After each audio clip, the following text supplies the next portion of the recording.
السلام على خاتم النبيين أما بعد فأعوذ بالله من الشيطان الرجيم بسم الله الرحمن الرحيم الصلاة والسلام عليك يا رسول الله وعلى آلك وأصحابك يا حبيب الله الصلاة والسلام عليك يا نبي الله وعلى آلك وأصحابك يا نور الله.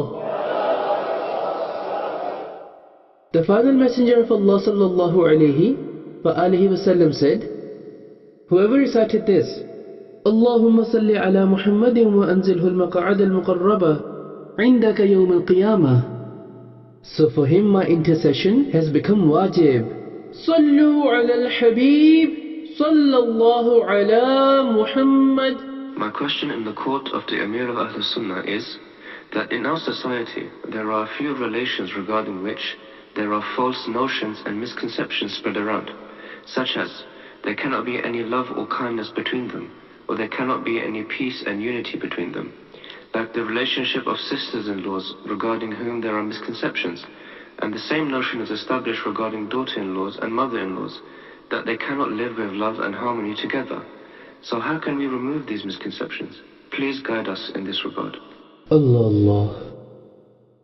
It's obvious that it wouldn't be the case everywhere, that mother-in-law and daughter-in-law, or both sisters-in-laws, always have disputes and arguments amongst them. So, may Allah allow us to develop a positive opinion that inshallah this wouldn't be the case. So everyone should feel a sense of responsibility himself, like the importance of a Muslim, respect of a Muslim, being kind and polite towards your relatives. So all this should be considered. Make sure not to hurt anyone's feelings, and be mindful of the fact that no one is harmed because of you. No one receives any pain or evil because of you. If a person keeps these things in mind and be careful in this regard, it would resolve disputes. In disputes there's reaction from both sides. If there's some kind of issue or problem from one side and the other party controls him or herself, then this would also avoid quarrels and disputes. If, let's say, there's one side that displays some kind of weakness and the other side also retaliates and reacts in the same manner, then there'll be conflicts. If love and kindness is shown instead, then there will be no conflicts. If softness is adopted, then there will be no quarrels and conflicts. A hadith states that the thing that has softness in it, the softness beautifies it. It adorns it, it makes it pleasant. And the thing from which softness is taken away, it makes it unpleasant, deformed. So softness nowadays is not found as much. If there is some kind of self-interest or self-benefit, then there will be softness. Then a person would address even an embodiment of evil respectfully as sir while flattering him. And when there's no self-interest or self-benefit, regardless of how respectable the other person is, he'll be turned into an evil person. This shouldn't be the way of a person, and the main cause for this is being distant from Islamic environment and Islamic knowledge, which play a vital role in spreading such conflicts and disputes in our society. May Allah shower His mercy upon us. Sallu ala al-Habib sallallahu ala Muhammad. My question in the court of the Amir of Ahl Sunnah is that many people say that pairs of marriage couples are made in the heavens. How much truth is there in this? Is there any reality in this? Please shed some light on this issue. Well, whatever is to happen is written in the preserved tablet in Lawh-e Mahfuz. Wherever one is to get married is written in the preserved tablet. And people said regarding this that pairs of married couples are made in the heavens. There's difference of words. Whatever is decreed, whatever the destiny is, which Allah knows all that what is written for a person will certainly come to pass.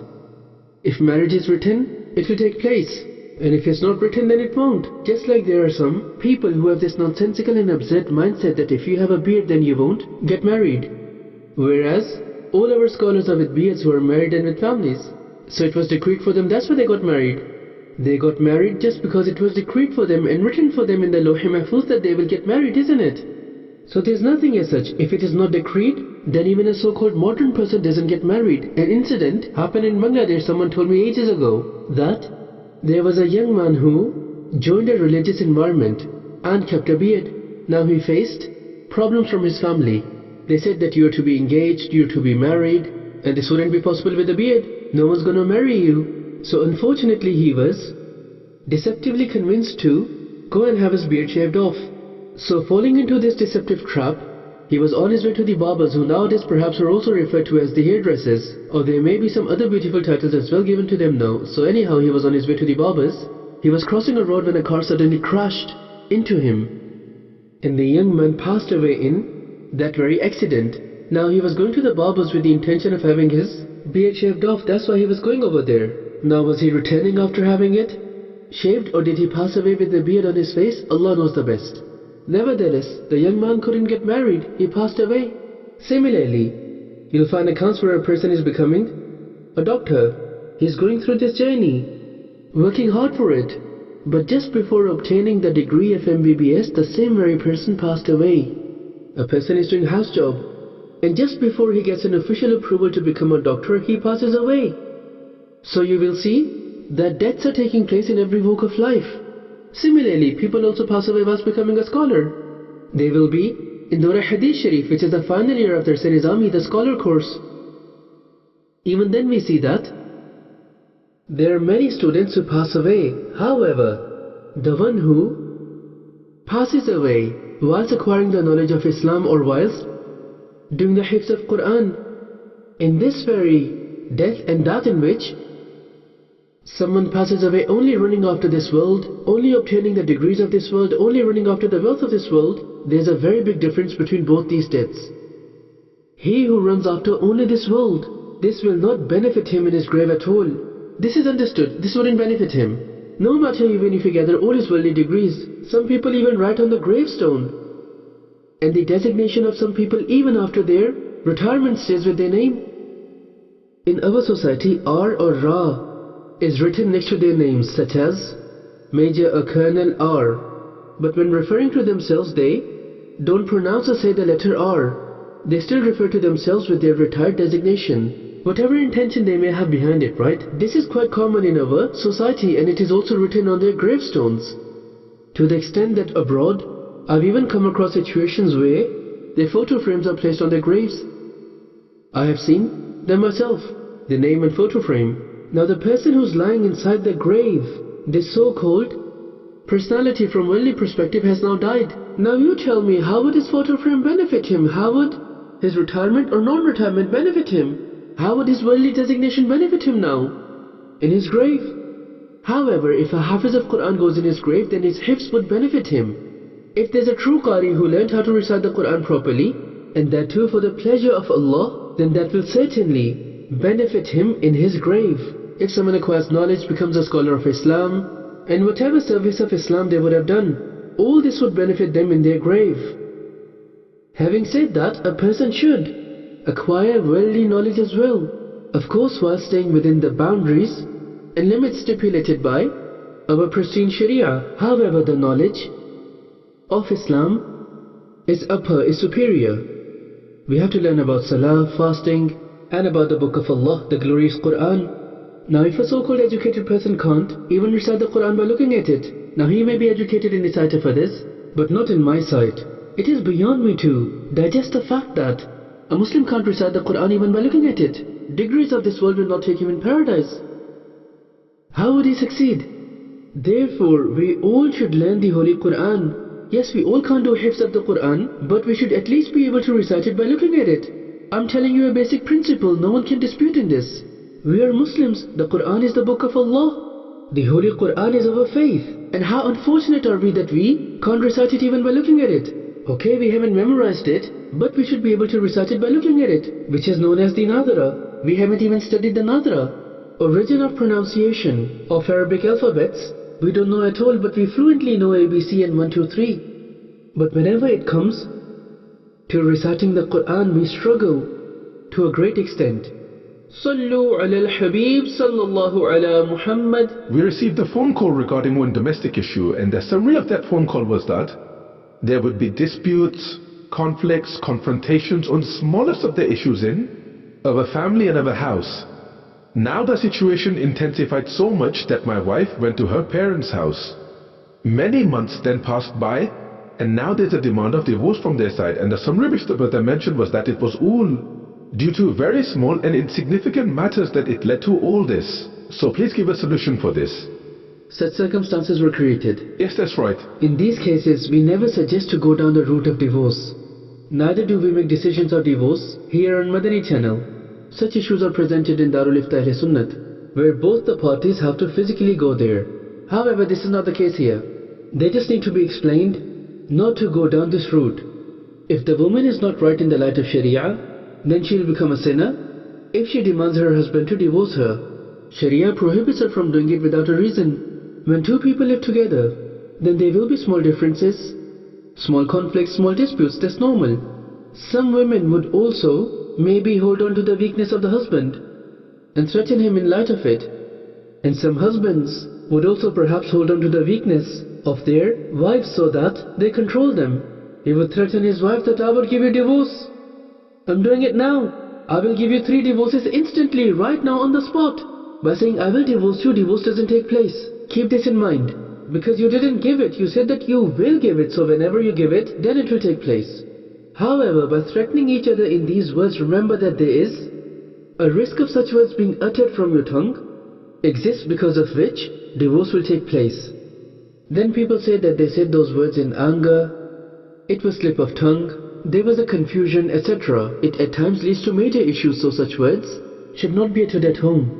Therefore, any lady who's making these kind of demands should avoid making such demands. And I've also mentioned what the ruling is in the light of Sharia, as in there are certain circumstances in which demanding for divorce is not permissible, and they demand just for the sake of it. So both of the parties should make sure not to threat each other at all.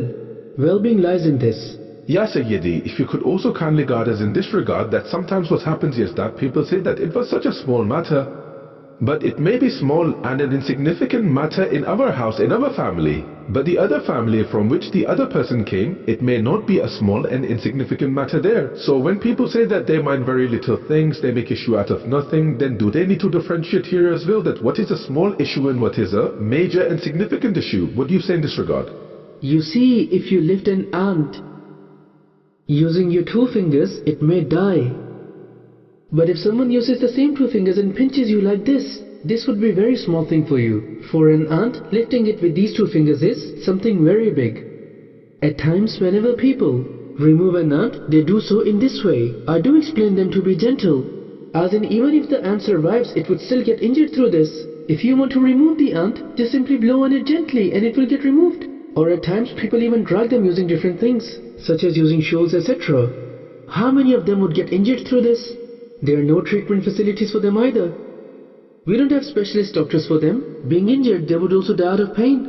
It wouldn't be able to survive on its own. Rest of the swarm of ants would carry their journey forward, and this would remain behind in pain. So this apparently is very light, but I consider it very heavy, myself personally, because I know that an ant cannot live on its own, without its family. If I see an ant wandering here and there, then I know that its family must be somewhere around there. So I do somehow try to place the ant back with its family. At times you find them on your clothes. You sit somewhere and see there are ants on your clothes, and then you realize that there were ants here. So go there and do this to place it back there. If you lift it to place it back, it will die. So try to shake your clothes and place it back. Or do so by placing it very carefully on a piece of paper like this. Or put a very small piece of cloth in front of it and let it climb on it. Now you can very easily place it back without harming it. Now if you do like this with your fingers on the piece of cloth, not to the ant, to the piece of cloth. Now the ant would safely jump into its family. Wouldn't it die if you make it fall from such a height? This is not heavy upon the ant, but it is for us. It is something big for us. A small pinch is something very big for the ant, while jumping from a height is for us. Because it doesn't have any weight, so it wouldn't harm it.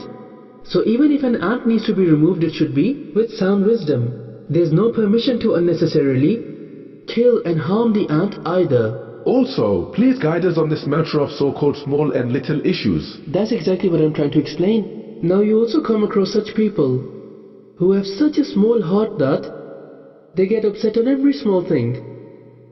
And then you will find such people as well, who are very firm and strong from this perspective, that even if you say rudest and harshest of things to them, they still ignore you. They don't give any importance to it. Let me tell you about my son Haji Ubaid Raza. This is quite old. Now my elder sister who has passed away, if for example there would be a situation where she told off Haji Ubaid Raza to discipline him, etc., or if he would for example get upset on anything, it wouldn't last very long, it would be temporary and he would be fine in no time. So my sister used to say that Raza is very naive. As in, he is so naive that he doesn't take anything to his heart. He temporarily feels something and that doesn't last very long either. And then he's perfectly fine. Then you'll find some children that if their parents or anyone in the family say to them anything over any matter, then they keep it in their heart for a very, very long time. Right? So these are different features in different people. So there are some people who take smallest of the things to their heart and turn it into something enormous.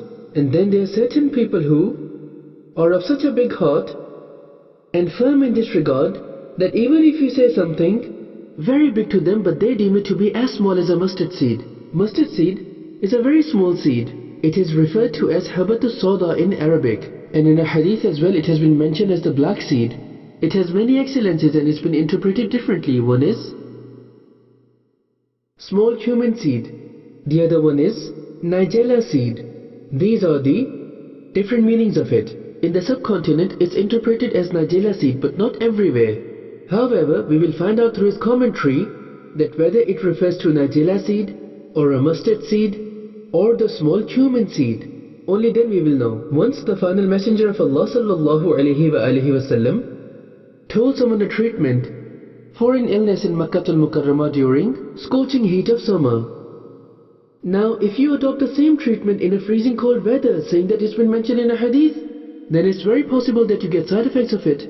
You should have consulted the scholars, as the Holy Prophet sallallahu alaihi wasallam suggested the treatment under a certain climate and environment and to a certain individual. It doesn't mean that all around the world the same treatment would be applicable. Treatments are different for cold weather and hot weather. Treatments vary according to different climates. So if we all end up becoming a doctor and start carrying out treatments ourselves, then there wouldn't be any need for doctors anymore. If we all start resolving Shari'i queries, then there wouldn't be any need of scholars anymore. So we need to understand that there's a specialist and expert for every field, and work related to that field should be under their guidance. This is a very important Madani pearl that I have given you. We shouldn't be like, this treatment has been mentioned in a hadith, so no matter what, I will not follow it. Shedding light on this subject, Mufti Ahmad Yar Khan Naimi rahimahullah writes in Mirad that there was a person who had fever, and he perhaps had heard about the hadith in which it states to bathe the ill person with cold water. And there is one hadith in which this is also mentioned. So, he took a cold bath in fever, which then led to pneumonia. First it was normal fever and now pneumonia, even more dangerous. So the Honorable Mufti further writes that this foolish person now opposed the hadith, saying cure in hadith is wrong. The cure in the hadith was correct. It was your mind that made the wrong decision. Of course it is us who have faulty understanding. The cure mentioned in the hadith was regarding fever in a hot weather. A scholar should be consulted here, and that too who has a grip on hadith commentary. It's not necessary that every scholar can guide in this matter. So that person did so himself without consulting any competent scholar. The fever he had was of the cold weather. If you pour cold water on yourself in this case, then what do you expect? He faced the consequences. Hadith is not wrong. Hadith is true. The problem lied in understanding the hadith. So even the treatments that are mentioned in a hadith, we should adopt them only after consulting with a competent doctor. Different climates and environments have different needs. Physical suitability of people is also different. Some are more prone to the hot weather, while some are to the cold weather. Dryness suits some people, while moistness is better for others. So it varies greatly. These varying examples are just to explain you. You may drink cold water and nothing will happen to you. But if I drink cold water, it will give me a cough and a sour throat. You see, this also varies. To some people cold water suits, to others it doesn't. It is all down to physical suitability. Some people would feel severe pains and aches in a cold weather, while others won't. You will see some people walking barefooted in cold weather, while someone may wear so many layers in cold weather but would still remain shivering due to the cold. This is how their body is. Same with hot weather. Some people remain in sun, and then there are some who sweat even under a shade. So it is different physical suitabilities. That's how it is. Sallu ala al-Habib sallallahu ala Muhammad. Honorable Sheikh, please guard us in this regard as well, that you are seen to be making good intentions depending on the situation. Generally, we don't remember to make an intention or know what intention to make, and even if we know, we don't remember to make it on time. So what should we do to remember to make intention on time? This is Allah's bestowment. Even I don't remember to make it every single time. It is just by the grace of Allah. Sometimes I remember, sometimes I don't. But we should remember, only if we can have this saying of Imam Ahmad Raza Khan in our minds, that an action in which 10 good intentions can be made, and not to make them is unwise, is foolishness of the person. In other words, you have left so much reward that you could have earned, but no intention was made. For this, one should have knowledge of intentions. At least a person should know how to make the intention.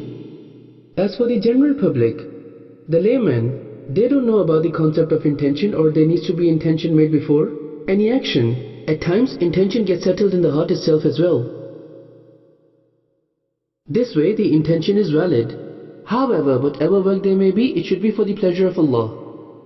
If you do not make an intention, then you will not get reward. An action that is mubah, meaning neither is it rewarding nor sinful. So if a good intention is made before a mubah action, then it will become an act of worship. Now you'll get reward. Now let's assume good intention wasn't made. Suppose that, for example, I drank this water. I drank it, but didn't make a good intention. Now the intention before drinking could have been that I'm drinking this water to gain energy to worship Allah. This gives you strength to worship. What would be the state of a person if he doesn't drink water for the entire day? How you feel at the time of Asr whilst fasting? You can get an idea of it through this. And imagine if you don't get water for the whole day and night, then how would you offer salah? We know very well that drinking water does give us energy to offer salah. And it also gives energy to perform other acts of worship as well. You can't do anything if you don't drink water at all. A person would eventually pass away if he stops drinking water at all. It's important. So anyhow, after making this intention, drinking water now has become an act of worship for me. Without any intention, it was still mubah. It was not a sin. However, a cause of concern for us in performing a mubah action without any good intention is that we have to give account for it on the Day of Judgment.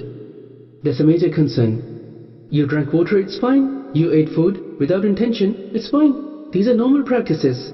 How will we give account for these on the Day of Judgment? If we make good intentions, then we will gain reward, and there will not be any accountability over it on the Day of Judgment either. The noble elite, Mujaddid al-Faithani, Sheikh Ahmad Sarhindi rahimahullah, blessed his ardent devotee and wrote a letter to him, in the content of which this was also written that before going to sleep, make this intention that you are sleeping to gain energy to worship Allah Almighty. In this way, your sleep of entire night will be deemed as worship. Now, no intention is made in a person, sleep is fine, there's no sin on it. Provided there's no other reason. Although it's not a sin, but there will be account for it on Judgment Day. And no reward either. So even whilst going to sleep, try to make your mindset in this way that you think of lying inside the grave. Sleep is also a kind of a death in a way.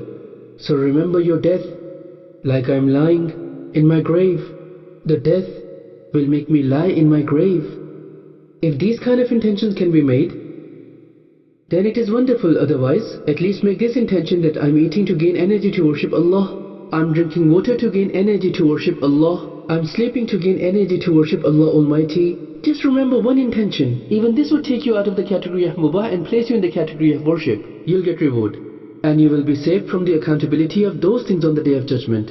But us, we don't make intention for whatever we eat or whatever we drink.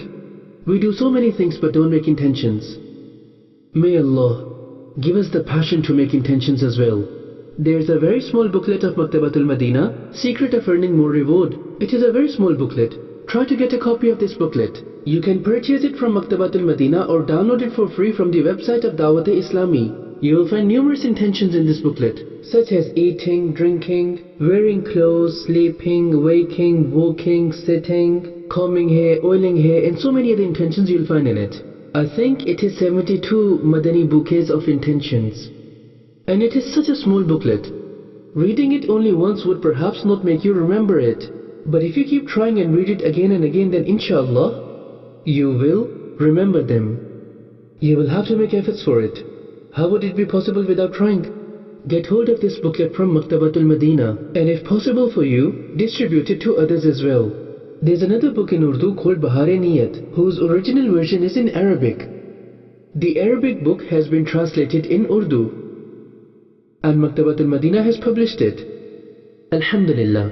So, this book has more intentions as compared to the booklet mentioned earlier. But even this book is not very big. It is hardly 100 odd pages. This should also be read. Sallu ala al-Habib sallallahu ala Muhammad. Saying of the final messenger sallallahu alayhi wa alihi wa sallam. The one who recited this dua 3 times, it is as if he has found Laylatul Qadr. La ilaha illallah al-Halim al-Kareem. Subhanallahi Rabbis samawati sab'i wa Rabbil arshil azim. Let's recite it together. La ilaha illallah al-Halim al-Kareem. Subhanallahi Rabbis samawati السبع ورب العرش العظيم. لا إله إلا الله الحليم الكريم. سبحان الله رب السماوات السبع ورب العرش العظيم. لا إله إلا الله الحليم الكريم. سبحان الله رب السماوات السبع ورب العرش العظيم. صلوا على الحبيب.